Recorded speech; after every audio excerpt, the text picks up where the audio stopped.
दोस्तों, एक इंसान के शरीर का सबसे ज़्यादा ज़रूरी चीज़ खून होता है, जबकि लोग समझते हैं कि सबसे ज़रूरी चीज़ दिल होता है। और डॉक्टर भी एक इंसान को बिना दिल के जिंदा रख सकता है कुछ समय के लिए, मगर खून के बिना नहीं। इसलिए दोस्तों, खून कोई आम चीज़ नहीं है और आत्मिक दुनिया में भी खून ही सब कुछ है। इसलिए तांत्रिक लोग भी खून का कुर्बानी दे दे कर ही लोगों पर जादू टोना करते हैं। वैसे तो दोस्तों, आज हम यीशु मसीह के खून के ताकत के बारे में बात करने वाले हैं, पर पहले हम इंसानों के खून के ताकत के बारे में थोड़ा सा बात करेंगे। और इस बारे में देखें बाइबल का पुस्तक लेवीय व्यवस्था 17 अध्याय का 11 पद में लिखा है, क्योंकि शरीर का प्राण लहू है, लहू में रहता है। जी हाँ दोस्तों, लिखा है क्योंकि शरीर का प्राण लहू में रहता है। मतलब ये कि आपके शरीर का जान आपके खून में है। मगर आपके शरीर में खून है तो आप जिंदा है, और खून नहीं है तो आप जिंदा नहीं है। इतना ही नहीं, जिंदा रहने के लिए सांस लेना जरूरी है, और जब हम सांस लेते हैं तो ऑक्सीजन को शरीर के एक जगह से दूसरे जगह में खून पहुंचाता है, और आपका खून ही आपके खाना खाने के बाद न्यूट्रिशन को सारे शरीर में ले जाता है। आपका खून आपके शरीर के सारे बीमारी से लड़ता है। आपके शरीर को ठीक करने के लिए आपका खून आपके सारे इन्फेक्शन से लड़ता है। जबकि किसी को चोट लगता है तो खून ही उस चोट के तरफ दौड़ता है उस जख्म को भरने के लिए। यह सब कहने का कारण सिर्फ ये है कि आपका खून ही आपको तंदुरुस्त रखता है, और जब खून खराब हो जाता है तो बचने का भी उम्मीद खत्म हो जाता है। जैसे कि एड्स भी एक खून का ही बीमारी है, और इसीलिए एड्स के बीमारी लंबे समय तक नहीं जी पाते, क्योंकि जिस खून को बीमारी से बचाना था वही खून अब बीमार यानी खराब हो चुका है। हमारे खून जब किसी कारण ज़्यादा बह जाता है शरीर से तो मौत हो जाता है, और खून ही शरीर का हर गंदगी साफ भी करता है। और इसी कारण जब कोई बीमार होता है तो डॉक्टर खून का टेस्ट करवाता है, और जब हम किसी कारणवश किसी बीमारी के कारण किसी दूसरे का खून लेते हैं तो डॉक्टर पहले उस खून का परीक्षण करता है कि वो खून बीमारी तो नहीं है। और इसी कारण दोस्तों, परमेश्वर ने इजरायलियों से कहा था कि जब तुम मांस खाओ तो ध्यान रखना कि उस मांस में लहू ना हो, क्योंकि सब बीमारियां लहू में है। जब आदम ने परमेश्वर के आज्ञा को तोड़कर उस फल को खाया था तो पाप और श्राप आदम के खून में आ गया, और मौत आदम के जीवन में आ गया।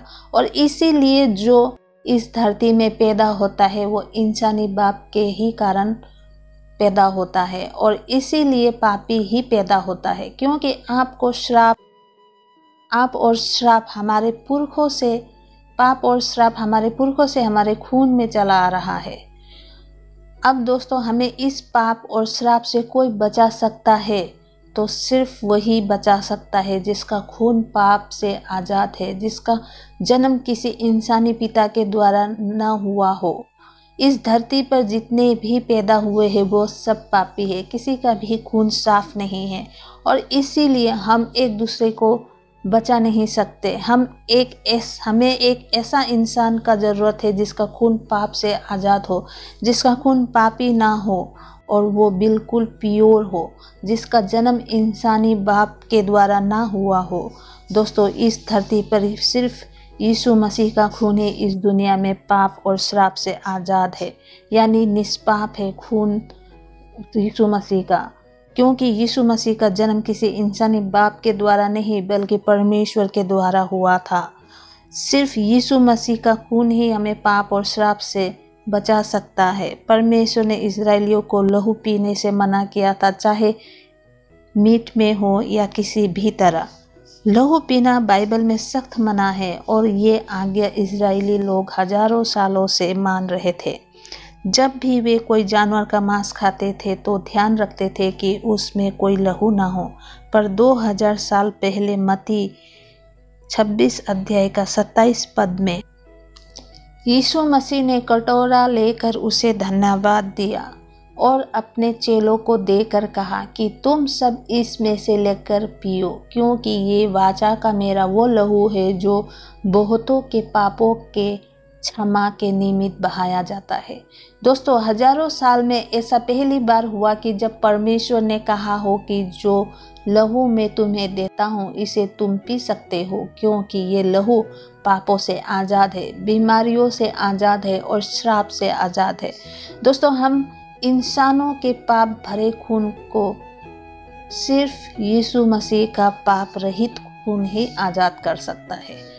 और दोस्तों, खून कोई सामान्य चीज़ नहीं है, आत्मिक दुनिया में खून ही सब कुछ है। अगर आप यीशु मसीह को अपना उद्धारकर्ता मानते हैं तो यीशु मसीह का लहू आपके लिए लड़ता है।